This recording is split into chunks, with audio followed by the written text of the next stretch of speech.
자, 우리는 지난주에 구약과 신약의 중간기에 대해서 살펴보았습니다.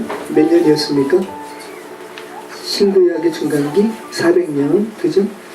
암흑기라고도 하고 또 공백기라고도 불리는 시간이었습니다.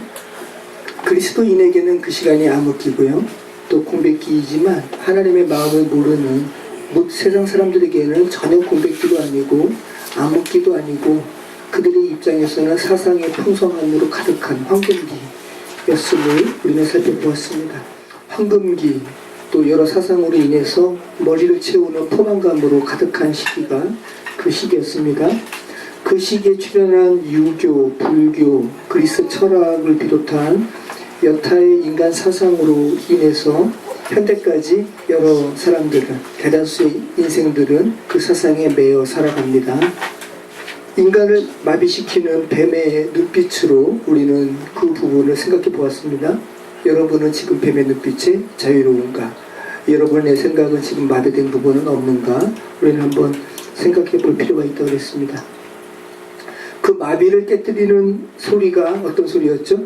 회개하라, 천국이 가까이 왔다라는 세례 요한의 선포고, 세례 요한은 예수 그리스도의 선포를 미리 나팔을 분 것에 불과하다 말씀드렸습니다. 여러분, 한번 세례 요한의 외침까지의 시간이 400년이 걸렸다는 거 한번 생각해 보실 필요가 있겠죠? 지난번에 잠시 이야기를 나누었지만 그 400년이라는 시간은 애굽에서 바로의 종로로 됐던 이스라엘 백성이 출애굽하기까지 기간이기도 합니다. 그죠? 400년. 애굽에 놓였던 이들의 사무치는 소리가 하나님께 들려서 하나님께서 정말 그러한지 내가 직접 내려와서 살펴보고 그들의 울부짖음을 듣고 내가 그들을 구출할까 하노라 라고 말씀하셨죠. 자, 때가 참에 모세에 의해서 그들이 구출받죠. 그러니까 400년이라는 시간은 구약에서 다르게 이야기하기를 아모리 사람의 죄악이 차기까지라는 말로 해석을 하고 있었거든요. 죄악이 차기까지. 그러니까 그 구출하신 하나님의 때가 이를 때까지 때가 차는 시기였다는 거죠. 그러면 세례 요한이 회개하라 천국이 가까웠다라고 외치는 그 시기의 400년도 때가 찬 거죠. 그럼 지금 우리는 때가 찬 시기를 살아가는 거죠. 때가 찬 거예요, 우리. 그래서 예수님께서 뭐라 그러세요? 들판을 보라, 이미 휘어져서 추수할 때가 됐다. 이미 우리는 지금 때가 찬 시기에 지금 살고 있는 겁니다. 어떤 이는 그 소리에 반응하고, 그죠? 어떤 이는 그 소리에 반응하지 않고 여전히 구약시대, 또 중간기 시대에 살아가는 것이고, 어떤 이는 그 소리에 반응해서 신약시대로 올라오는 것이죠. 그리고 우리가 지난주에 살펴본 바는 각각의 사람마다 다 기대하는 메시아가 다르다. 그죠? 여러분은 각각 어떤 메시아를 기대하시는가 우리가 한번 생각해 보자 하겠습니다. 자, 오늘 우리가 이제 살펴보게 되는데요. 마태복음은 성육신하신 예수님을 왕으로 영접하는 이와 배척하는 이로 나뉩니다. 근데 대다수가 배척합니다. 소수가 예수님을 왕으로 영접합니다. 여러분은 마태복음을 잠깐 우리 한번 살펴보면서 어느 부류에 속할까 한번 생각하시면서 우리 마태복음을 나눴으면 좋겠습니다. 마태와 마가와 누가까지를 공관복음이라고 합니다. 공관, 공통적인 관점으로 바라보는 복음서, 사복음서가 아니라 마태, 마가, 누가까지가 공관복음이라는 것이고요. 세 복음서가 공관복음으로 불리우는 이유는 세 복음서의 그 사건들이라든지 이야기 배경들이 비슷해요. 다 마태, 마가, 누가가. 그래서 서로가 영향을 주고받은 것 같은, 그래서 공관복음이라고 그러는데 요한복음은 10%만 비슷하고 완전히 다른 책으로 인식이 됩니다. 그래서 제4복음서라고 그러는 거예요. 자, 그런데 세 복음서가 마태, 마가, 누가가 예수 그리스도의 스토리에 대해서 같은 재료를 써서 그 서술하는 것 같은 생각이 들어서 공관복음이라 그러지만, 공관이라는 그 의미와는 차이가 있게 마태, 마가, 누가 다 예수 그리스도의 생애를 서술하는 방식만 같고요, 예수 그리스도를 바라보는 관점은 다 달라요. 그리고 세 복음서의 주 독자층도 달라요. 요한복음도 마찬가지고요. 그러니까 자신만의 독특한 문체와 주제와 복음서를 읽게 되는, 자신이 기록한 복음서를 읽게 되는 주 독자층이 다 다르다라는 것입니다. 마태가 바라보는, 그래서 마태 공동체가 바라보는 그리스도는 왕입니다. 유대인의 왕으로 오신 분, 그걸 고백을 하는 거예요. 마태는. 자, 왕으로 오신 분을 강조하기 때문에 1장 서두부터 뭐가 나와요? 우리가 읽었죠? 족보가 나오는 거예요. 왕은 족보가 있죠. 그죠? 그래서 아브라함과 다윗의 후손임을 강조합니다. 그리고 아브라함과 다윗을 강조하는 이들은 유대인이죠. 그래서 마태복음의 주 대상은, 독자층은 유대인, 그리스도인입니다. 마가복음은 그리스도를 누구로 볼까요? 네, 종으로 봅니다. 네, 종으로 오신 분임을 강조합니다. 자, 종은 족보가 있어요, 없어요? 족보 있겠죠. 있는데 굳이 드러낼 필요가 없겠죠. 종이니까. 그래서 마가복음에는 족보가 없습니다. 누가복음에서는 그리스도를 누구로 보고 있냐면 사람으로 오신 분. 네, 누가복음은. 그래서 누가복음은 족보가 있어요. 네, 사람으로 오신 예수님으로 시작해서 그 위는 요셉이요, 그죠? 그 위는 누구요? 다윗이요? 아브라함이요? 아브라함은 끝나는 게 아니에요. 마태복음은 유대인을 주 대상으로 했기 때문에 그들이 가장 존경하는 아브라함부터 시작했지만 누가복음은 아브라함을 거슬러 올라갑니다. 셋도 거슬러 올라갑니다. 아담까지 갑니다. 근데 아담도 거슬러 올라갑니다. 자, 아담을 거슬러 올라가면 누구까지 갈까요? 누가복음은 하나님까지. 그래도 대상이 이방인을 대상으로 합니다. 복음이죠, 완전히. 예. 유대인들은 얼마나 편협적이에요, 그죠? 자기들은 아브라함과 다윗의 자손이지. 근데 누가는 그렇지 않고 유대인을 넘어선 이방인까지 복음을 확장하고 있습니다. 자, 요한복음에서 등장하는 그리스도는 누굴까요? 하나님입니다. 하나님. 네. 자, 하나님은 족보가 있어요, 없어요? 하나님은 족보가 없어요. 그 스스로 계신 분. 그래서 요한복음에는 족보가 없습니다. 그래서 창세기 1장을 보는 것 같은 그런 착각을 들게 하는 것이 요한복음이죠. 자, 마태, 마가, 누가의 서로 공통된 부분은 마태복음이 58%라고 그러고요. 마가복음이 93%, 그리고 누가복음이 41%로 서로 이렇게 연결되어 있는데 요한복음은 공통 자료라고 여길 수 있는 부분이 8%밖에 안 된다고 그럽니다. 그러니까 완전히 다른 책이라는 거죠. 자, 지금 표를 한번 이렇게 보시면 지금 제가 다 설명을 해드린 거고요. 그래서 마태복음은 유대인을 대상으로, 그 마가복음은 로마 제국 내에 있는 그리스도인을 대상으로, 그 누가복음은 당시의 이방은 헬라이니까 전 세계 헬라인 대상으로, 요한복음은 아주 세계적이죠. 네, 전 우주적인 하나님, 그죠? 세계적 우주적이고요. 여기 상징으로 마태복음은 사자를 상징으로 하고 마가복음은 소를 상징으로 한다. 누가복음은 인간을 상징으로 한다. 요한복음은 독수리를 상징으로 한다라는 것은 그 초대 교부 중에 한 사람입니다. 제롬이 이렇게 가장 먼저 주장을 했습니다. 뭐 사람이 주장한 거니까요. 너무 이렇게 매일 필요는 없을 것 같아요. 자, 마태라는 이름은 마따디아라는 이름인데요. 좋은 선물이라는 의미입니다. 마태의 직업은 뭘까요? 우리가 지난주에 우리가 잠시 언급했는데 삭개오처럼 마태도 세리입니다. 세금 징수원. 자, 그래서 마태는 아마 동족 유대인들에게 많이 인정을 받지 못했을 거예요. 그런 마태가 예수님을 만나는 거죠. 그리고 세금 징수원이기 때문에 얼마나 기록을 잘했겠어요, 그죠? 그래서 마태는 굉장히 구약을 많이 인용을 해가지고 예수님께서 구약에서 그렇게 예언했던 왕이심을, 메시아이심을 그렇게 기록하고 있죠. 자, 그래서 마태복음은 특별히 예수님의 족보 기록하는 거예요.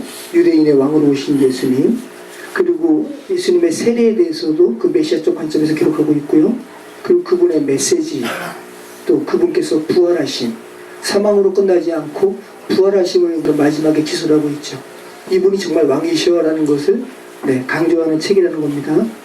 유대인을 대상으로 한 책이기 때문에 의도적으로 5개의 가르침이라는 부분을 아주 절묘하게 마태복음 안에 이렇게 스며들고 있어요. 유대인들이 뭐를 중요시할까요? 토라를 중요시하죠.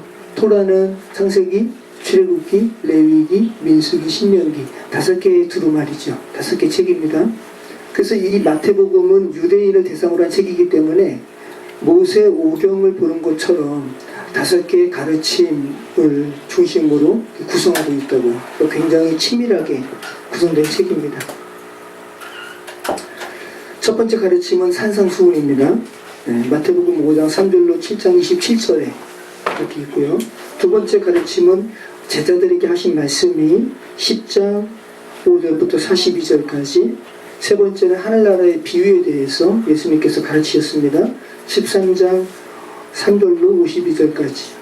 네 번째 가르침은 제자도에 대한 가르침을 18장 3절부터 45절까지, 그리고 천국에 대한 가르침을 마지막으로 하고 있는데 23장 1절에서 25장 46절까지. 이것이 유대인으로 하여금 토라로 모세 오경처럼 이렇게 착각하게끔 이 가르침을 끝난 후에 항상 예수께서 마치심에라는 인용구를, 관용구를 일정하게 집어넣고 있어요. 그래서 여러분이 기회가 되시면, 시간이 되시면 제가 말씀드린 이 부분을 찾아보시면 어떤 부분에서는 그 절에 예수께서 말씀을 마치심에라는 부분으로 끝나고 있고요. 또 어떤 부분에서는 그 절 이후에 예수께서 말씀을 마치시고 라는 부분이 이렇게, 그러니까 일부러 이렇게 토라처럼 구분하고 있는 거예요, 마태가. 자, 토라라는 히브리어 의미에 갈 길을 제시한다라는 의미가 있습니다. 갈 길을 제시한다. 토라는 사람으로 하여금 마땅히 갈 길을 제시하는 책이에요. 우리가 마땅히 갈 길은 어떤 길이죠? 하나님께로 가는 길이죠. 예수님을 드러내는 책이란 말이에요, 토라도. 근데 마태복음도 마찬가지라는 것이죠. 자, 마태복음이 말하는 바는 분명합니다. 왕으로 오신 그리스도는 토라를 성취한다는 겁니다. 바리새인들은 토라를 곡해했잖아요. 안식은 일을 안 하는 것이 아니라 일이 끝났기 때문에 쉬는 건데, 그죠? 아주 이게 중요한 개념이죠. 쉬는 것과 일을 안 하는 것은 다릅니다. 자, 유대인들이 곡해했던 토라의 의도를 성취하시는 분이 그리스도 왕이시다는 것이고요. 그런데 사람들은 그 토라를 성취하시는 왕을 배척합니다. 그리고 아주 소수의 사람들만이. 근데 그 소수의 사람들은 어떤 사람들이냐면 귀신에서 고침받은 자들, 나병 환자들, 이방인들, 그런 사람들이 그리스도를 왕으로 인정하고 왕께 나오는 거예요. 근데 이 마태복음은 누구를 대상으로 한 책이라고요? 유대인들. 그러니까 유대인들로 하여금 야, 이방인들도 저렇게 예수님께로 나오는데 너희들 예수께로 나와야지 않겠어? 라는 것을 반증하는 책이라는 거예요. 일부러 그렇게 했더라는 거죠. 그래서 수로보니게 여인인가요? 예수님께 와서 내 딸 고쳐달라고 그러죠. 그런데 예수님께서 뭐라 그러세요? 유대인 외에는 내가 부름받지 않았다 그랬더니 그 수로보니게 여인이 뭐라 그래요? 맞습니다. 맞는데 걔들에게는 내가 보냄받지 않았다 그랬죠. 그랬더니 수로보니게 여인이 뭐라 그래요? 화내면서 가는 게 아니라 걔들도 주인의 상에서 떨어지는 부스러기 먹습니다. 그러니까 유대인들로 하여금 각성하라는 거예요. 자, 이렇게 마태복음이 토라를 연상시키는 5개의 가르치심이라는 큰 틀 외에 마태가 마태복음을 기술하면서 왕과 관련된 주제를 우리가 좀 살펴볼 필요가 있는데, 크게는 왕을 보내시는 거예요. 11장까지 왕을 보내십니다. 그렇게 보냄받은 왕을, 나머지 마태복음의 전반적인 내용은 왕을 거절하는 거예요. 11장 2절부터 27장 66절까지 왕을 거절하는 거예요. 이 마태복음 1장에서 중요한 부분은 어떤 부분일까요? 일부러 지금 마태가 그런즉 모든 대수가 아브라함부터 다윗까지 몇 대요? 14대. 다윗부터 바벨론으로 사로잡혀 갈 때까지가 14대. 바벨론으로 사로잡혀 간 후부터 그리스도까지 14대. 그럼 도합 몇 대예요? 42대. 그죠? 42대를 지금 의도적으로 강조하고 있고요. 자, 아브라함부터 다윗까지가 그냥 1000년이거든요. 근데 1000년 동안에 그 대수가 14대밖에 없을까요? 더 돼요. 훨씬 더 되거든요. 그러니까 의도적으로 14대를 맞추고 있는 거예요. 여기 보면은 르호보암부터 해서 유다 왕 보면은 14대가 아니에요. 실제로는 르호보암이 남유다의 첫 번째 왕이거든요. 솔로몬 이후에 사후에. 그 다음에 2대가 아비야고요. 한번 말씀 보세요. 여기 솔로몬은 르호보암을 낳고 르호보암은 아비야를 낳고, 그래서 아비야가 2대고요. 남유다에. 아비야는 아사를 낳고 아사는 여호사밧을 낳고 여호사밧은 요람을 낳고 요람은 우시아를 낳고 이렇게 돼 있죠. 근데 요람이 우시아를 안 낳았어요. 네. 요람은 여호람이라는 왕인데 여호람이 5대고요. 여호람 다음에는 아하시아 왕이 있습니다. 6대. 그리고 아하시아 왕 다음에는 요아스 왕이 있습니다. 7대. 그리고 요아스 왕 다음에는 아마시아 왕이 있어요. 8대예요. 그리고 아마시아 왕 다음에 우시아예요. 근데 지금 여기 보면 요람은 우시아를 낳고 중간에 3명의 왕을 지금 빼고 있단 말이죠. 일부러 14대를 지금 맞추고 있다는 거예요. 의도적으로 마태가 도합 42대를 지금 맞추기 위해서 14대씩 끊고 있다는 거예요. 자, 이게 출애굽 이후에 숫곳으로부터 이스라엘 백성이 이제 출애굽의 여정을 하는 거예요. 그래서 숫곳에 진치고, 진을 친다는 것은 뭐예요? 그러니까 집을 세웠다는 거예요. 그죠? 그 다음에 또 주께서 이동하시면 또 장막 거두고 다 그 말뚝 뽑고 이동하는 거거든요. 두 번째 진치고 해가지고 이들의 궁극적인 목표는 어디입니까? 가나안이죠. 가나안 땅 가면서 만나도 내리지 않고, 그죠? 왜? 가나안 땅의 소산물을 이제 먹게 되니까. 그러니까 광야, 우리의 인생길입니다. 이 광야 40년을 하나님께서 완전히 인도하신 그 가운데 진친 횟수가 가나안 땅에 가지고 길갈에서 진치면서 마지막에 길갈까지가 42번입니다. 한번 보세요. 여기 한번 다 읽지는 않을게요. 민수기 33장 1절 모세와 아론의 인도로 대우를 갖추어 애굽을 떠난 이스라엘 자손들의 노정은 이러하니라 하면서 모세가 여호와의 명령대로 그 노정을 따라 그들이 행진한 것을 기록하였으니 그들이 행진한 대로의 노정은 이러하니라. 그들이 첫째 달 15째 날에 라암셋을 떠났으니 곧 6월절 다음 날이라. 이스라엘 자손이 애굽 모든 사람의 목전에서 큰 건너으로 나왔으니 애굽인은 여호와께서 그들 중에 치신 그 모든 장자를 장사하는 때라. 여호와께서 그들의 신들에게도 벌어 주셨더라. 이스라엘 자손이 라암셋을 떠나 숫곳에 진을 치고, 이것이 바로 첫째 진이에요. 자, 그러면서 민수기 33장의 마지막은 모압 평지에 진 41번째를 치는 거예요. 그 다음에 가나안으로 갑니다. 가나안으로 가서 길갈 땅에서 마지막으로 진을 쳐요. 이것이 42번째고, 그 다음에 6월절을 또 지켜요. 그 다음에 이제 만나가 내리지 않고 가나안 땅에 소산물을 먹었다는 말씀이 나옵니다. 성경의 말씀이 우리가 하나님의 집으로 지어지는 기사라고 그랬잖아요. 궁극적으로 예수께서 우리 안에 오셔서 우리가 하나님의 집 되는 거 아닙니까? 그래서 예수께서 오시기까지가 지금 44대로 지금 맞추고 있다는 거죠. 10절 이하 말씀 보면 또 이스라엘 자손들이 길갈에 진쳤고 그달 14일 저녁에는 여리고 평지에서 6월절을 지켰으며, 그죠? 그러니까 지금 보면은 진치기 전에도 6월절 지켰죠.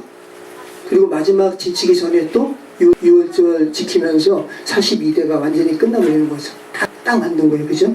6월절을 지켰단 말을 일부러 강조하고 있잖아요. 6월절 이튿날에 그 땅에 소산물을 먹되 그날에 무교봉과 볶은 곡식을 먹었더라. 또 그 땅에 소산물을 먹은 다음 날에 뭐가 그쳤으니? 만나가 그쳤으니, 네. 이스라엘 사람들이 다시는 만나를 얻지 못하였고 그 해에 가나안 땅의 수출을 먹었더라. 자, 이렇게 해서 지금 1장에서는 예수 그리스도의 그 왕으로 오심에 대해서, 왕의 출현에 대해서 족보로 이렇게 이야기하고 있습니다. 자, 마태복음 2장은 마치 모세 이야기 보는 것 같아요. 제가 지금 기록 바로가 모세를 죽이려고 모든 장자들을 다 죽이려고 그랬잖아요. 아기들을. 여기도 마찬가지. 예수님을 죽이려고 모든 아기들을 다 죽이는 기사가 나오죠. 그러니까 모세 오병을 보는 것처럼 출애굽기를 연상하게끔 기록을 하고 있다는 거예요. 마태가. 자, 그리고 특별히 마태복음 2장에는 구약의 그 메시아가 성취된 것을 강조하기 위해서 마태복음에 이렇게 구약에서 이루었다라는 이런 부분들이 10번 나오는데 2장에서만 3번 나와요. 보시죠. 15절 말씀 보면 헤롯이 죽기까지 거기 있었으니 이는 주께서 선지자를 통하여 말씀하신 바 애국으로부터 내 아들을 불렀다 함을 이루려 하심이라. 그죠? 그러니까 구약의 메시지가 성취되었음을 지금 일부러 강조하는 거예요. 18절 말씀이죠. 라마에서 슬퍼하여 크게 통곡하는 소리가 들리니 라헬이 그 자식을 위하여 애곡하는 것이라. 그가 자식이 없으므로 위로받기를 거절하였다 함이 이루어졌느니라. 네. 자, 또 한 번 23절이죠. 나사렛이란 동네에 가서 사니 이는 선지자로 하신 말씀에 나사렛 사람이라 칭하리라 하심을 이루려 하심이라. 자, 그 다음에 제가 지금 토라처럼 5개의 가르침으로 이렇게 맥락을 나누고 있는데 5개의 가르침 중 첫 번째 가르침이 뭐냐면 산상수훈이에요. 5장 17절부터 우리 같이 한번 읽어보겠습니다. 내가 율법이나 선지자를 폐하러 온 줄로 생각하지 말라. 폐하러 온 것이 아니요 완전하게 하려 함이라. 진실로 너희에게 이르노니 천지가 없어지기 전에는 율법의 1.1획도 결코 없어지지 아니하고 다 이루리라. 그러므로 누구든지 이 계명 중에 지극히 작은 것 하나라도 버리고 또 그같이 사람을 가르치는 자는 천국에서 지극히 작은 일컬음을 받을 것이요 누구든지 이를 행하며 가르치는 자는 천국에서 크다 일컬음을 받으리라. 내가 너희에게 이르노니 너희 의가 서기관과 바리새인보다 더 낫지 못하면 결탄코 천국에 들어가지 못하리라. 옛사람에게 말한 바 살인하지 말라. 누구든지 살인하면 심판을 받게 되리라 하였다는 것은 너희가 들었으나 나는 너희에게 말한다. 이게 하나님의 말씀이에요. 이게 구약에 하는 말투거든요. 나는 너희에게 말한다. 네, 뭐라는 거야? 형제에게 노하는 자마다 심판을 받게 되고 형제를 대하여 나가라 하는 자는 공회에 잡혀가게 되고 미련한 놈이라 하는 자는 지옥불에 들어가게 되리라. 여러분, 지난번에 그 공회가 뭐죠? 사내들인이죠.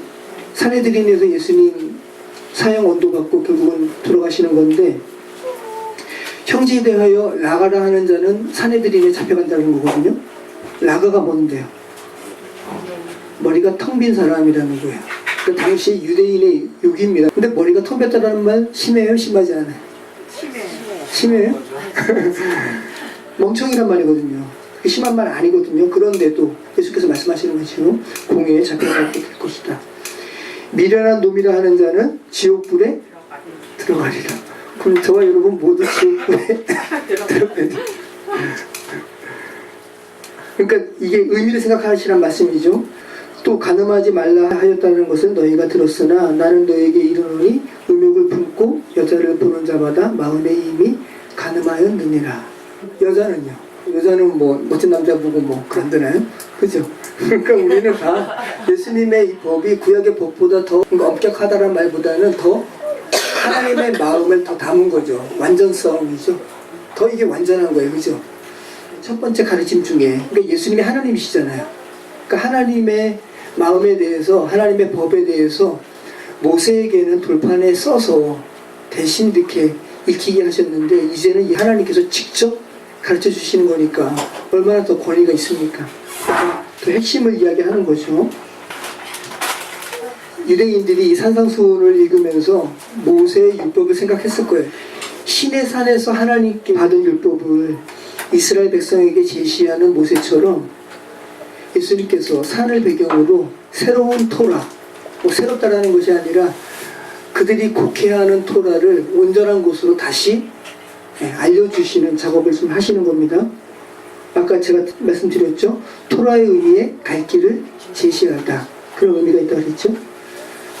그러니까 유대인들이 오해한 율법의 본 의미, 그죠? 네. 너희가 곡해한 바에 대해서 내가 직접 알려줄게 라는 것이 산상수훈이죠. 여러분 한번 산상수훈 읽어보셨을 때 어떤 마음이 드셨어요? 산상수훈 제가 고등학교 때 한번 이렇게 읽어봤거든요. 무슨 말인지 모르겠네요.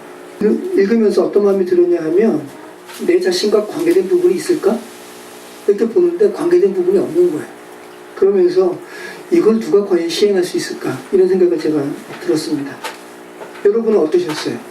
어떤 부분은 내가 이거 할 수 있지 이런 마음 드시나요? 산상수훈 보시면서 산상수훈에 대해서 우리가 오해하는 부분이 있는데 이 산상수훈은 구약의 율법처럼 너희가 지켜 행하라고 제시한 부분이 아니에요. 그러니까 이게 방향이 다른 건데 이 산상수훈은 예레미야에서 이야기하는 것처럼 하나님의 법이 무사람의 영혼 가운데 있으면 그죠? 하나님께서 내 안에 내가 하나님께서 계신 상태 그 상태가 되면 자연스럽게 행해지는 성품을 이야기하는 거예요. 그러니까 이거를 우리가 산상수훈의 법을 지키려고 하는 것이 아니라 하나님의 자녀로 온전히 연합되면 자연스럽게 이러한 상태가 된다는 것을 지금 우리에게 말씀하시는 겁니다. 그러니까 이것을 순종해서 지키려고 접근하면 단추를 잘못 끼운 거라는 거예요. 여러분 기억하시기 바랍니다. 산상수훈은 신자가 마땅히 취해야 할 율법이 아니라 주님과 동행하면서 주어지는 성품이라는 거.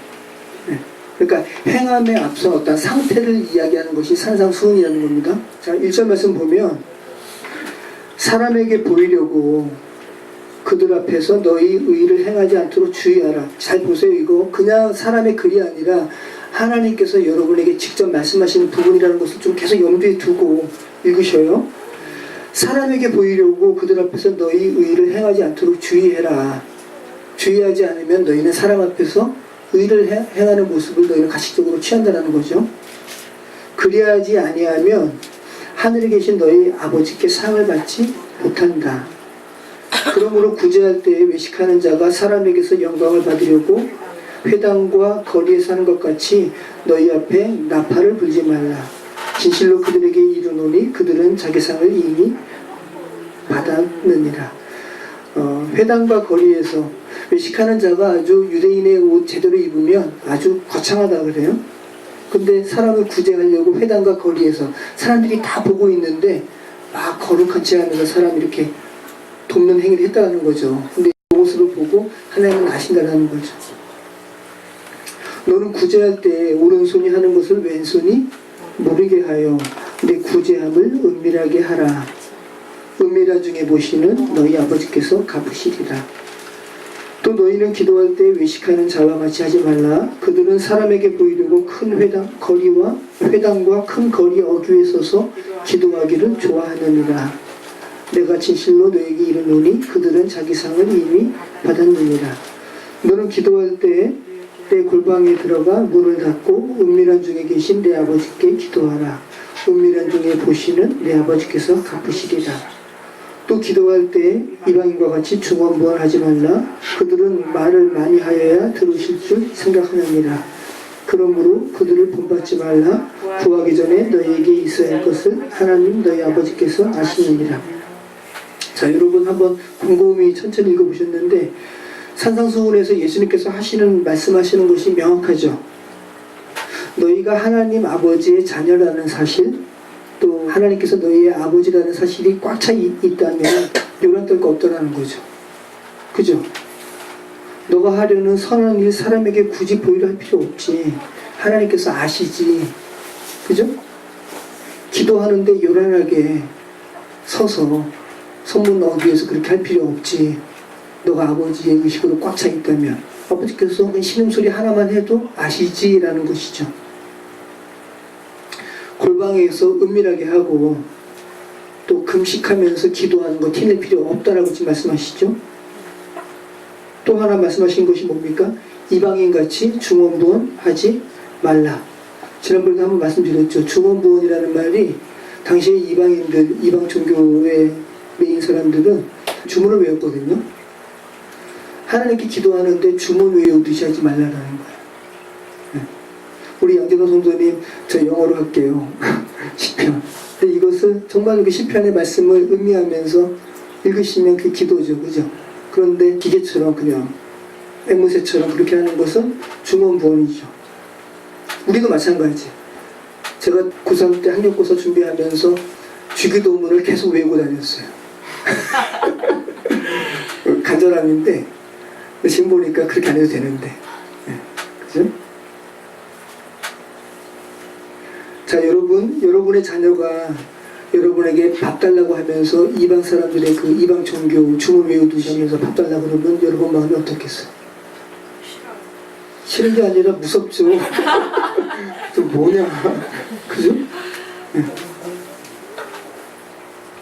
엘리야 시대에 바알 제사장이 그랬죠.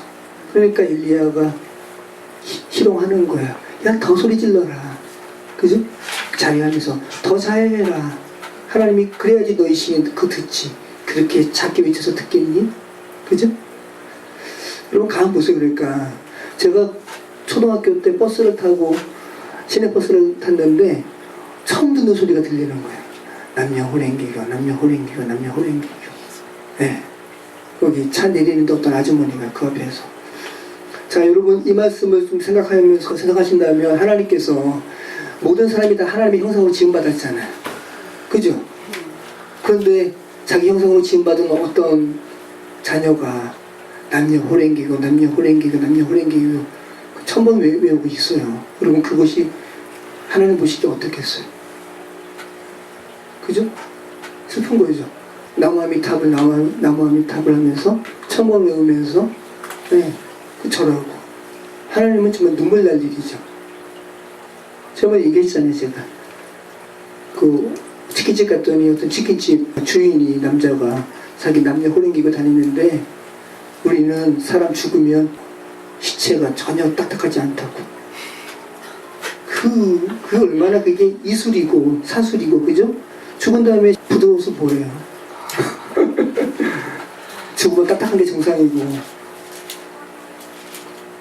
지금 그 말씀 하시는 거예요. 너 하나님 너희 아버지인데 그 이상한 그 이방 종교처럼 주문 외우듯이 기도하니? 그러지 마 라고 말씀하시는 거죠. 그러면서 제가 적진 않았지만 그 다음에 주께서 가르쳐 주시는 기도가 여기 기술되어 있죠. 자, 그러면서 이어서 염려하지 말라라는 말씀을 하십니다. 이거 하나님께서 말씀하시는 거예요. 여러분에게 지금. 야, 너희 염려하지 마. 여러분 염려할 거 많죠? 저도 얼마나 많은지 몰라요. 그래서 그거 가지고 막 싸워요. 제가 염려하는 것을 아이 엄마한테 이야기하면 아이 엄마는 나 쪼지 마라고 하는 거죠. 자, 보세요. 공중나는 새를 봐. 하나님께서 말씀하시는 겁니다. 쟤네 내가 다 먹인다. 근데 너희는 새보다 얼마나 더 귀하냐. 그죠? 솔로몬의 입은 옷보다 들의 백합화가 훨씬 더 아름다운 옷을 입었어. 근데 쟤네는 하루 지나면 아궁이 들어가거든. 근데 너희는 들의 풀보다 얼마나 더 귀하냐.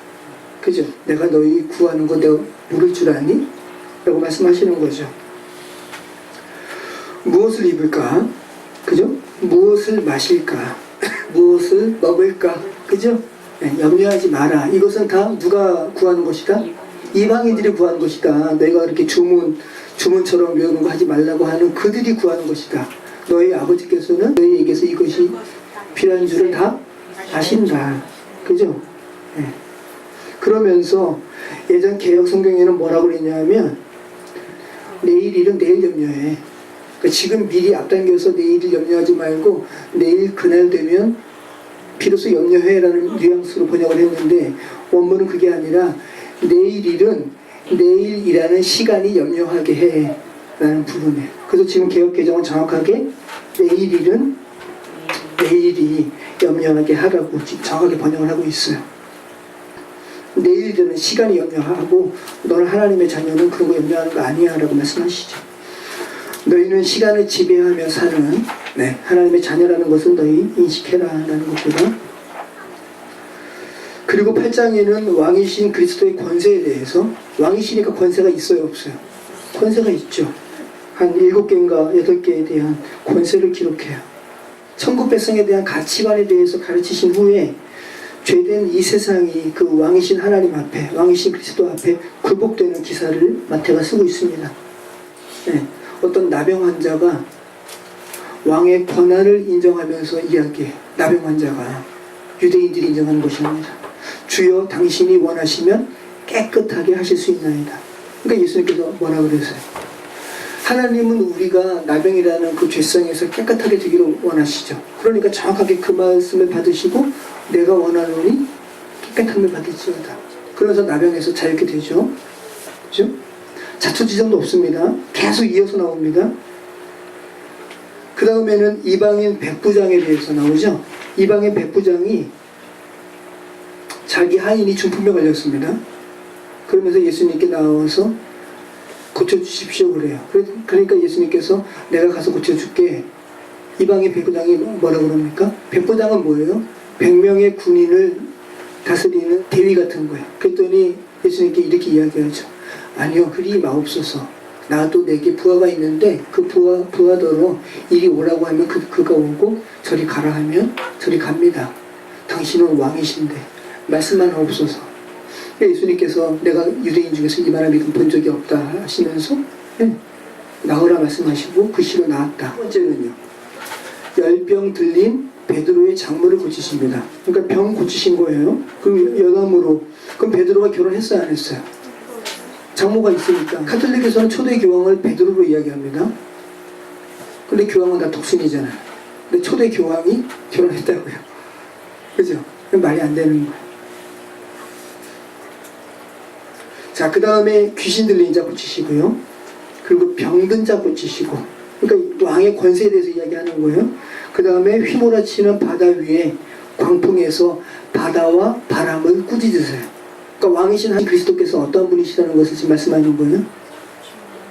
네, 병 고치시고 자연도 그 앞에서 순종하시는 왕 중의 왕이심을 지금 말씀하고 있는 거죠. 자, 그리고 제가 일부러 지금 이 부분을 좀 나누려고 하는데, 죄된 세상의 가치관에 우리는 매여 살잖아요. 예수님 시대도 마찬가지고. 그래서 그런 이들을 안타까이 여기시는 그 예수님의 사랑과 그리고 죄된 가치관에 매인 사람들의 그 완악함을 대조하는 기사를 쓰고 있습니다. 우리 같이 한번 읽겠습니다. 또 예수께서 건너편 그 가다라 지방에 가심에 귀신 들린 자 둘이 무덤 사이에서 나와 예수를 만나니 그들은 몹시 사나워 아무도 그 길로 지나갈 수 없을 지경이더라. 이에 그들이 소리질러 이르되 하나님의 아들이여 우리가 당신과 무슨 상관이 있나이까? 때가 이르기 전에 우리를 괴롭게 하려고 여기 오셨나이까 하더니 마침 멀리서 많은 돼지떼가 먹고 있는지라. 귀신들이 예수께 간구하여 이르되 만일 우리를 쫓아내시려면 돼지떼에 들여 보내주소서 하니 그들에게 가라 하시니 귀신들이 나와서 돼지에게로 들어가는지라.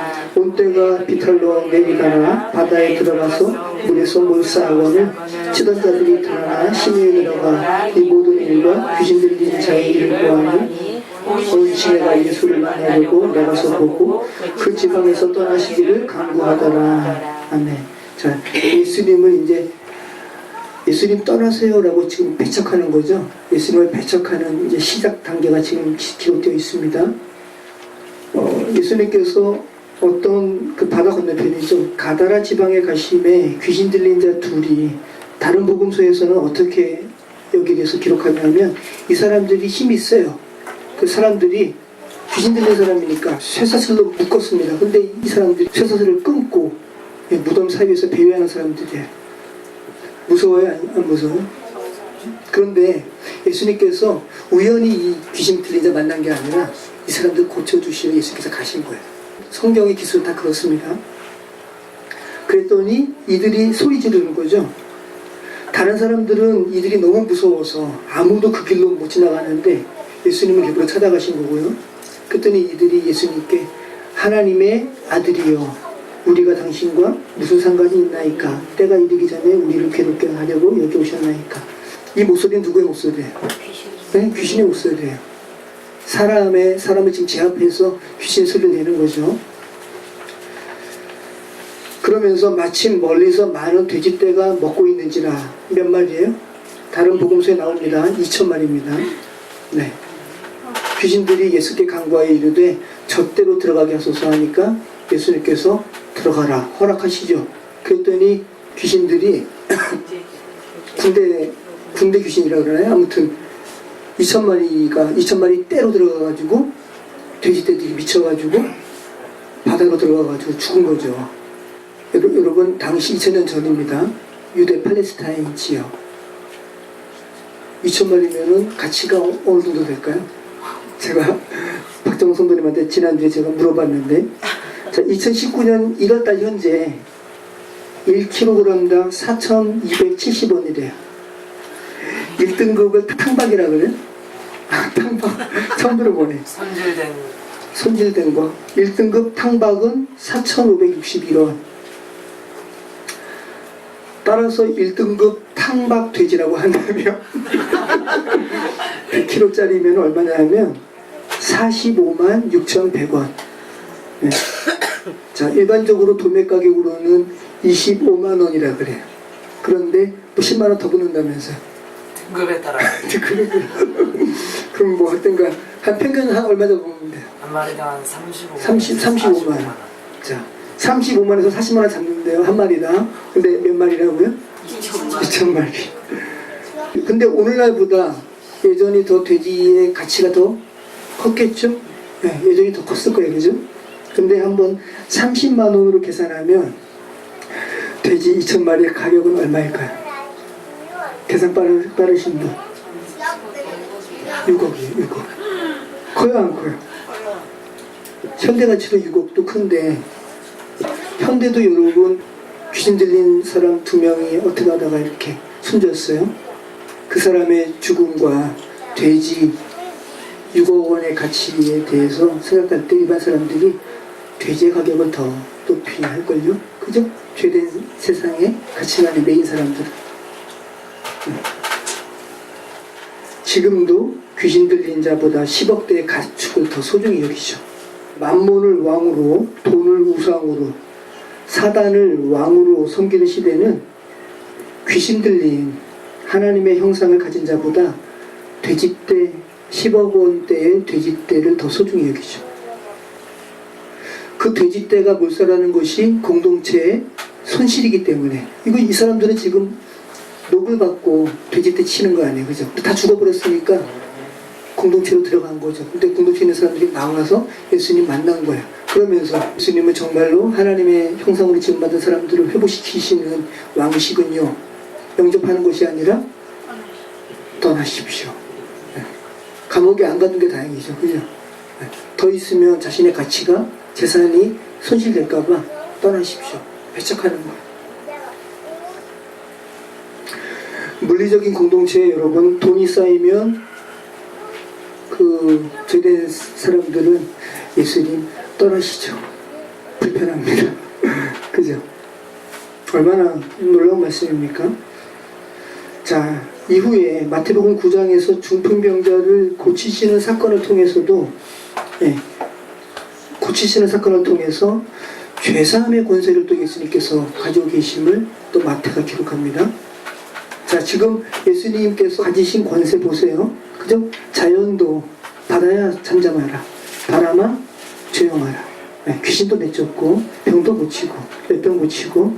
근데 이제는 왕 중의 왕이시잖아요. 죄사함의 권세도 있으신 분이심을 마태복음 9장에서 이야기해요. 다른 기사에서는 예수님께서 어떤 집에 들어가셨는데 갑자기 지붕이 막 이렇게 뜯어지면서 4명의 친구들이 중풍병자 걸린 사람들을 들것에 메어가지고 지붕을 구멍내가지고 위에서부터 아래로 이렇게 내리죠. 그리고 그 들것에 매인 중풍병자에게 예수님께서 중풍병자야 너가 나을지어다라고 말씀하시는 것이 아니라 내 죄사함을 받았느니라 말씀하시거든요. 마태복음에서는 그 지붕 뚫리는 기사는 안 나오고 간단하게 이야기하는 거예요. 자, 중풍병자는 다른 사람들이 봤을 때는 외적인 중풍병이 문제였어요. 그 친구들이 너무 안타까워가지고 이 중풍병 고치기 위해서 예수님께 데려간 거거든요. 근데 중풍병자는 중풍병이 문제가 아니라 자신이 하나님 앞에 그렇게 깊게 가지고 있었던 죄가 문제였어요. 근데 예수님이란 분이 소자야 내 죄사함을 받았느니라 그러는 거예요. 그러니까 중풍병자는 너무 놀라는 거죠. 그리고 그 말이 자기가 듣고 싶었던 말이었고. 근데 그 옆에 있던 사람들은, 서기관들은 속으로 생각하는 거예요. 예수라는 이 작자가 신성모독하네. 하나님 외에 죄를 사할 권세가 누가 있지? 그리고 또 생각하는 거예요. 이들이 이 사람이 사기꾼이구나. 병을 고치는 거는 쉬워 보여요? 어려워 보여요? 중풍병자 고치는 거 일반인이 보기에 어렵죠. 그런데 일반인들이 듣기에 너 죄사함을 받았느니라 라는 말은 쉬워 보여요? 어려워 보여요? 쉬워 보이는 거죠. 거짓말이라면. 그죠? 네, 그 생각을 하는 거예요. 서기관들이. 그랬더니 예수님께서 하나님이시니까 너희 왜 그렇게 악한 생각을 하니? 너희들 생각에 죄사함을 받았다 하는 말과 중풍병자 고쳤다 하는 말 중 어느 것이 더 쉬워 보이니? 너희는 지금 나 예수가 더 쉬워 보이는 것을, 그러니까 거짓말 한다고 너희는 여기 오는구나. 근데 인자에게 죄를 사하는 권세가 있는 줄을 내가 너희에게 알리리라 하시고 중풍병자로 하여금 낫게 하시는 거예요. 그들이 생각하는 어려운 것, 정말 어려운 것은 죄를 사하는 것이 어려운 것인데 그들이 생각한 너희가 그렇게 완악함을 가지고 있구나. 그래, 그럼 내가 너희가 생각하는 어려운 것도 내가 고쳐준다 하면서 중풍병자의 병을 고쳐주시는 거예요. 그러니까 중풍병자는 죄사함도 받고 병도 낫고, 그죠? 자, 마태복음 9장에 이렇게 놀라운 말씀들이 있습니다. 이제 죄까지 정복하셨어요. 저한테는 이게 가장 큰 복음이에요. 여러분은 어떠세요? 죄 정복의 사건 이후에 마태복음에 나오는 정복의 사건은 뭡니까? 이제 죽음마저 정복하시는 거예요.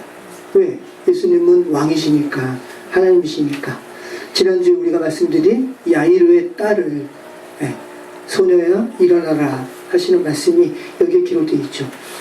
그러니까 야이로라는 말은 다른 복음서에 기록되어 있고 여기서는 그냥 회당장의 딸을 고치는 사건을 기록하고 있어요. 그 이후에는 어둠에서 밝게 하시는 부분이 나오죠. 다윗의 자손이여 우리를 불쌍히 여기소서라고 외치는 맹인을 또 이렇게 고치시죠. 단순히 물리적인 밝음을 주시는 것이 아니라 어둠에서 밝음으로 인도하시는 예수님을 마태가 기록하고 있습니다. 자, 이처럼 마태복음 9장에는 병, 죽음, 자연, 죄, 귀신이라는 인간을 억압하는 모든 영역에서 인간을 자유케 하시는 권세를 예수님께서 가지고 계심을 마태가 기록하고 있는 거예요. 왕이시라는 겁니다. 자, 그리고 11장부터 16장은 왕에 대한 거부에 대한 기사인데요. 11장은 특별히 왕이신 예수님의 배척함에 대해서 나오고 12장에서 예수님께서 성령을 힘입어서 귀신을 쫓아내는 것은 성령이 임하는 거야 라는 것을 친히 말씀하십니다. 자, 그리고 세 번째 가르침, 토라를 지금 빗대어서 마태가 쓰고 있으니까 세 번째 가르침은 예수님을 배척하는 11장부터 16장까지의 내용 중에서 13장에 나옵니다. 이른바 천국의 비유에 대한 말씀이에요. 그러니까 예수님께서 가르쳐 주시는 거예요. 천국이 어떤 데인 줄 아니? 라고 가르쳐 주십니다. 그 중에 하나를 제가 올려놨습니다. 우리 같이 읽겠습니다. 천국은 마치 밭에 감추인 보화와 같으니 사람이 이를 발견한 후 숨겨두고 기뻐하며 돌아가서 자기의 소유를 다 팔아 그 밭을 사느니라. 또 천국은 마치 좋은 진주를 구하는 장사와 같으니 극히 값진 진주 하나를 발견하며 가서 자기의 소유를 다 팔아 그 진주를 사느니라. 또 천국은 마치 바다에 치고 각종 물고기를 모으는 그물과 같으니 그물이 가득하며 물가로 풀어내고 앉아서 좋은 것을 그릇에 담고 못된 것을 내어 버리느니라. 세상 끝에도 이러하리나 천사들이 와서 의인 중에서 악인을 갈라내어 풀무불에 던져놓으니 거기서 울며 이를 갈리라. 자, 천국은 마치 밭에 감추인 보화 같다 라고 지금 예수께서 말씀하시죠. 근데 여러분 보화를 여러분 밭에 숨겨요? 여러분 보화 어디 숨겨요? 김현 집사님 보물 어디 있습니까 지금? 있죠? 없어요? 지난번에 우리가 중간기 살펴봤잖아요. 중간기는 이렇게 다른 제국하면서 막 전쟁이 벌어졌잖아요. 요새는 그 안에 있는 거예요. 걸핏하면 전쟁 나고 걸핏하면 쳐들어오고 하니까 군인들이 다른 집에 쳐들어갔을 때 뭐 훔칠 때 집안에서 살펴볼 거 아니에요. 그러니까 당시 유대인들이 보물을 집안에 놓지 않고 자기만 아는 밭에 땅에 이렇게 숨겼다는 거. 자, 지금 그 얘기하는 거거든요. 천국은 마치 밭에 감추인 보화와 같으니 이를 발견한 후 숨겨두고 기뻐하며 돌아가서 자기의 소유를 다 팔아 그 밭을 사느니라. 그죠? 여러분이 소작농이에요. 그죠? 여러분의 밭이 아닙니다. 만약에 이 안에 제가 도자기 뭐 하다가 우연히 100억 발견했어요. 저 돈 없지만 어떻게 해서라도 이거 평당 1000이라고 그러는데 42평이거든요.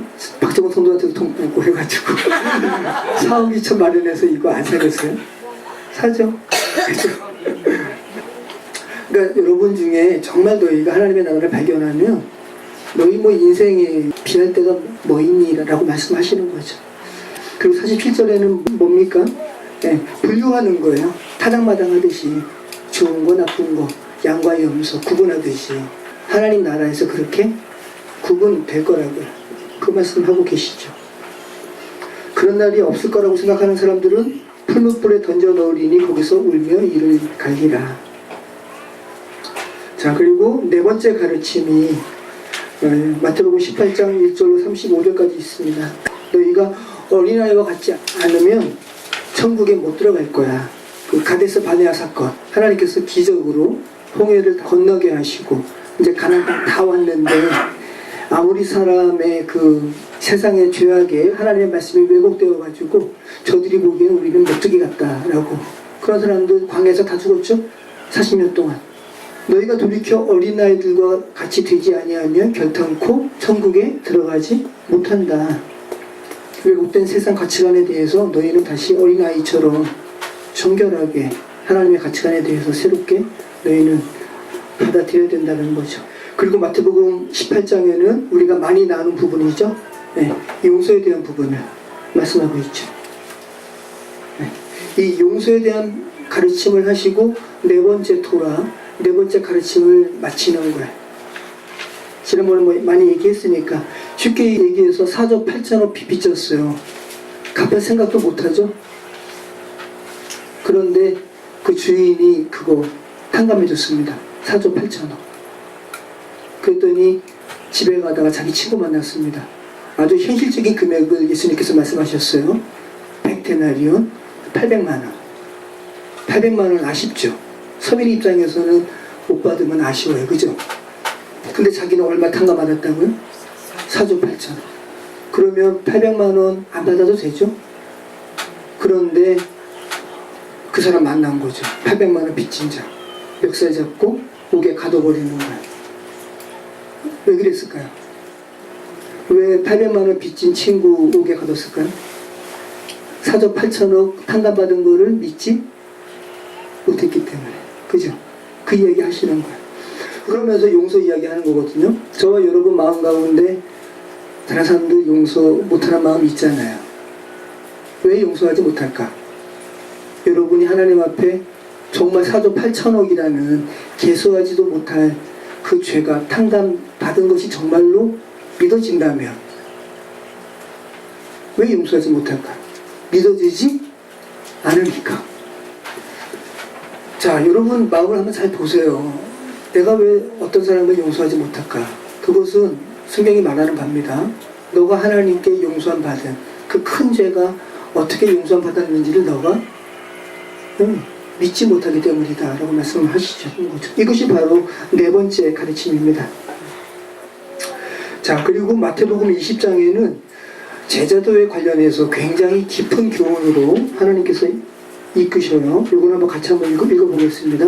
천국은 마치 품꾼을 얻어 포도원에 들여보내려고 이른 아침에 나간 집주인과 같으니 그가 하루 한 데나리온씩 품꾼과 약속하여 포도원에 들여보내고 또 제3시에 나가보니 장터에 놀고 서 있는 사람들이 또 있는지라 그들에게 이르되 너희도 포도원에 들어가라 내가 너희에게 상당하게 주리라 하니 그들이 가고 제6시와 제9시에 또 나가 그와 같이 하고 제11시에도 나가보니 서 있는 사람들이 또 있는지라 이르되 너희는 어찌하여 종일토록 놀고 여기 서 있느냐 이르되 우리를 품꾼으로 쓰는 이가 없음이니이다 이르되 너희도 포도원에 들어가라 하니라 저물매 포도원 주인이 청지기에게 이르되 품꾼들을 불러 낮은 온 자로부터 시작하여 먼저 온 자까지 삭슬 주라 하니 제11시에 온 자들이 와서 한 데나리온씩을 받고는 먼저 온 자들이 갖고 와서 더 받을 줄 알았더니 그들도 한 데나리온씩 받은지라 받은 후 집주인을 원망하여 이르되 나중은 이 사람들을 1시간밖에 일하지 아니하였거늘 그들을 종일 수고하여 더위를 견딘 우리와 같게 하였나이다. 주인이 그 중에 한 사람에게 대답하여 이르되 친구야 내가 내게 잘못한 것이 없노라 내가 나와 한 데나리온의 약속을 하지 아니하느냐 내 것이나 가지고 가라 나중은 이 사람에게 너와 같이 주는 것이 내 뜻이니라 내 것을 가지고 내 뜻대로 할 것이 아니냐 내가 선함으로 내가 악하게 보느냐 이와 같이 나중된 자로서 먼저 되고 먼저 된 자로서 나중되리라. 자, 아주 귀한 말씀이에요. 여러분 세상 사람들은 하나님을 악하게 봅니다. 하나님을 악하게 보는 것이 죄된 세상의 패러다임인데 이스라엘 시각과 우리가 다르니까 쉽게 얘기해서 인력 시장에 나간 거죠. 보통 몇 시에 나가야 돼요? 네, 최소한 5시에 나가야 돼요. 지금도 그래요. 경기가 어려우면은 봉고차로 이렇게 그 일꾼 구하는 사람들이 봉고차 가다가 인력 시장에 와서 당신 누구 타세요 하죠? 다른 사람들은요. 못 타요. 그리고 거기 인력시장 인력센터 안에 조그만 방이 있습니다. 거기 좀 누웠다가 발 좀 녹이다가 그리고 이제 집에 돌아가는 거거든요. 그런데 여러분 여기 말씀이에요. 그랬더니 이 집주인이 5시에 나가서 이 일꾼들을 이렇게 불렀습니다. 그런데 아침 9시 됐는데 또 나간 거야. 그럴 필요 있어요, 없어요? 없어요. 왜냐하면 새벽 시간에 다 채웠기 때문에. 그런데 아침 9시에 갔더니 여전히 인력시장에 또 일 못하고 계속 기다리는 사람이 있었어요. 타라, 일해라. 12시에도. 또 나갔더니 또 있어요. 그 다음에 6시가 마감인데 오후 5시에 또 나갔습니다. 인력시장에. 그랬더니 여전히 일을 기다리는 사람이 있는 거예요. 타라. 그리고 일 시키는 겁니다. 포도 농장에서. 그 다음에 이제 마감 시간이 되었습니다. 6시 다 끝났어요. 그러면 5시에 온 사람은 몇 시간 일했어요? 1시간. 그 오후 3시에 온 사람은 3시간. 오후 12시에 온 사람은 6시간. 그리고 오전 9시에 일한 사람은 이제 계산도 안 되네. 산수인데 9시간. 그러면 새벽 5시에 일한 사람은 그러니까 정확하게 오후 5시에 온 사람과 12시간 차이 나는 거죠. 그런데 이 집주인이 보세요. 하나님의 마음이 어떤 마음인지. 본인이 돈을 주는 게 아니라 자 하루 일당은 얼마라고요? 한 데나리요. 8만 원으로 계산할게요. 네. 청지기를 시켜가지고 지시하시는 거예요. 야, 맨 나중에 온 사람부터 돈을 줘라. 그랬더니 맨 나중에 온 사람은 5시에 온 사람이죠. 맞습니다. 그가 여러분이 한번 5시에 이렇게 불림받아가지고 일했다면 하루 일당 받을 생각 해요? 못해요? 해요? 욕심꾸러기. 그죠? 못하죠. 그런데 8만 원 다 주는 거예요. 너무 기분 좋은 거예요. 그죠? 그런데 이 모습을 옆에 있는 사람들이 다 보고 있는 거예요. 몰래 주는 게 아니라. 그러니까 하나님께서 지금 가르치시는 거죠. 그랬더니 그럼 3시 온 사람은 그러면 어떤 생각을 할까요? 난 저 사람보다 2시간 더 일했으니까. 그죠? 그러면 16만 원이네.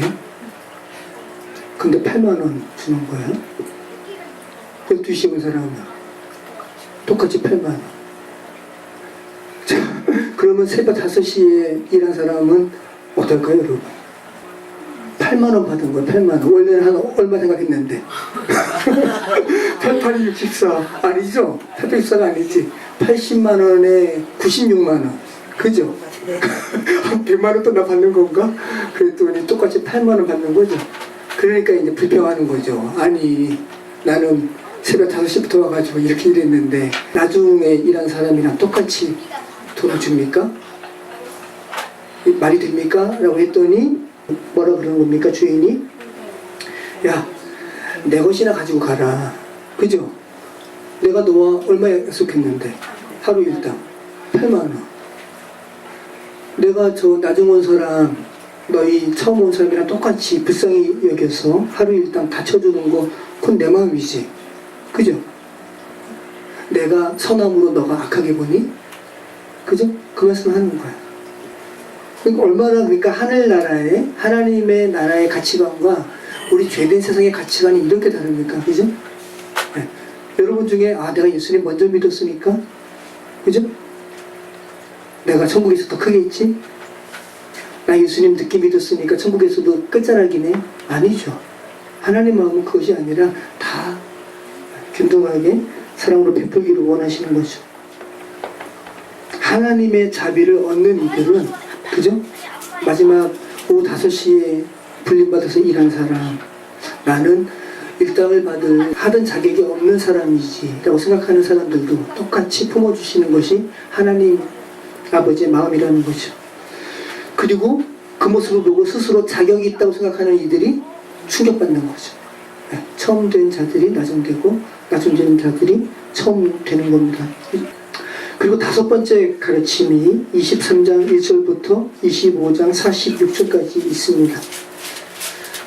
뭐 여러분 많이 아시는 거예요. 어떤 사람이 타국에 갈 때 종들을 불렀습니다. 그리고 자기 소유를 맡겼어요.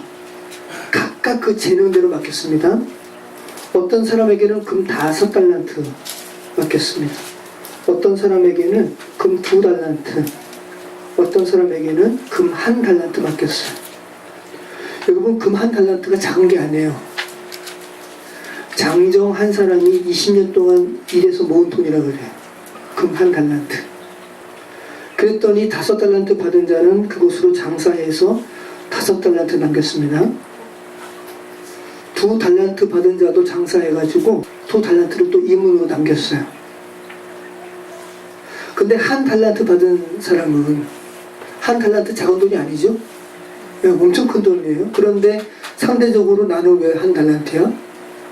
저 사람은 5달란트고 저 사람은 2달란트인데 너무 화가 나가지고 땅을 파가지고 묻어버렸어요. 그랬더니 이제 방학이 끝나면 방학숙제 검사하잖아요. 주인이 왔습니다. 와가지고 이제 검사하는 거죠. 결산하는 겁니다. 5달란트 받았던 자는 5달란트를 더 가지고 와서 이르되 주인이여 내게 5달란트 주셨는데 보소서 제가 또 5달란트 남겼나이다. 착하고 충성된 종아, 내가 적은 일에 충성하였으니 내가 많은 것을 내게 맡기리니 내 주인의 즐거움에 참여할지어다.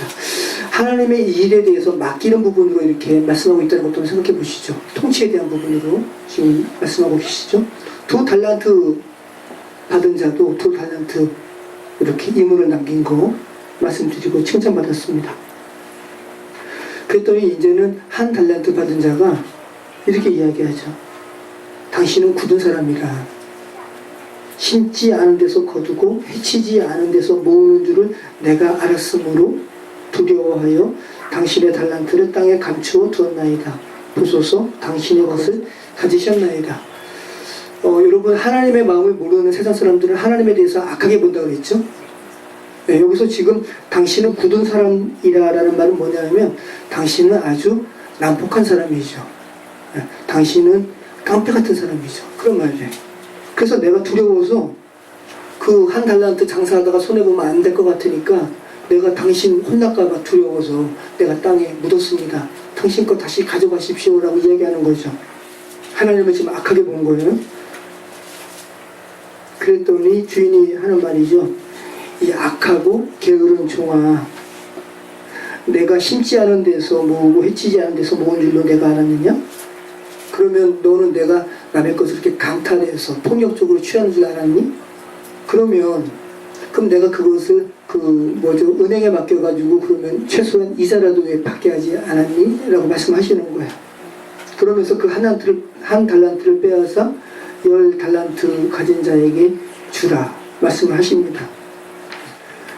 그러니까 지금 이 말씀을 통해서 여러분에게 말씀하신 바가 있죠. 여러분 다 하나님께서 주신 달란트가 있죠. 그죠? 남의 거는 비교할 필요가 없는 거죠. 자, 그리고 이제 마태복음 28장에 예수 그리스도의 죽으심과 부활에 대해서 나오죠. 자, 우리 11절부터 한번 읽을까요? 여자들이 갈 때에 병병 중 몇이 성에 들어가 모든 된 일을 대제사장들에게 알리니 그들이 장로들과 함께 모여 응원하고 군인들에게 돈을 많이 주며 이르되 너희는 말하기를 그의 제자들이 밤에 와서 우리가 잘 때에 그를 도둑질하여 갔다 하라. 만일 이 말이 총독에게 들리면 우리가 권하여 너희를 근심하지 않게 하리라 하니 군인들이 돈을 받고 가르친대로 하였으니 이 말이 오늘날까지 유대인 가운데 두루 퍼집니다. 11제자가 갈릴리에 가서 예수께서 지시하신 산에 이르러 예수를 배웠고 경배하나 아직도 의심하는 사람들이 있더라. 예수께서 나와 말씀하여 이르시되 하늘과 땅의 모든 권세를 내게 주셨으니 그러므로 너희는 가서 모든 민족을 제자로 삼아 아버지와 아들과 성령의 이름으로 세례를 베풀고 내가 너희에게 분부한 모든 것을 가르쳐 지키게 하라. 볼지어다 내가 세상 끝날까지 너희와 항상 함께 있으리라 하시니라. 아멘. 자, 마태복음의 마지막은 여러분 끝난 줄 알았던 사방에 처한 예수님께서 부활하신 기사로 또 승천하시면서 제자들에게 하신 말씀으로 끝마치고 있죠. 여러분, 예수님은 정말 왕이시죠. 그죠? 죽음에서 승리하셨으니까 부활로.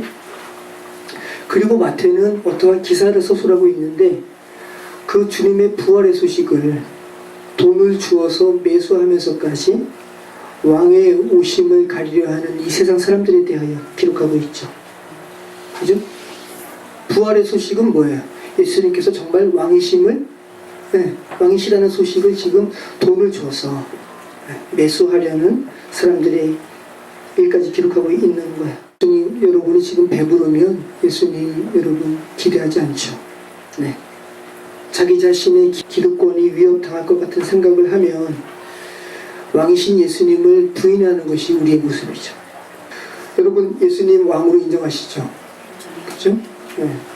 그러니까 여러분이 지금 복받은 거라는 거예요. 이 세상에 누릴 것이 많아서 예수님을 왕으로 인정하지 않게 되는 이들보다 여러 요소가 결핍이 있어서 그 예수님을 알게 되고 그 예수님을 왕으로 인정하는 것이 하나님께서 여러분에게 허락하신 복이라는 말씀입니다. 네, 그것 자체가 주님께서 주신 최대의 축복인 줄 믿습니다. 네, 날마다 예수님을 왕으로 고백하시는 저와 여러분의 삶 되시기 바랍니다. 기도하겠습니다. 2000년 전에 쓰인 이 마태복음의 기사가 오늘날 저희에게 여전히 행해지는 기사임을 제가 고백합니다. 성령 하나님, 예수님이 왕이신 것을 제가 고백합니다. 아버지 하나님, 지금도 여전히 자기 생각을 다 잃어버리고 귀신에 매인 채 살아가는 일들이 있습니다. 성령 하나님, 저희가 오며 가며 그들을 바라볼 때 예수님의 그 마음으로 충동하게 하시고 기도하게 하시고 하나님 그들을 불쌍히 여기셔서 자유케 되는 놀라운 은혜가 있게 하여 주시옵소서. 함께 하여 주시옵소서. 예수 그리스도의 이름으로 기도합니다. 아멘.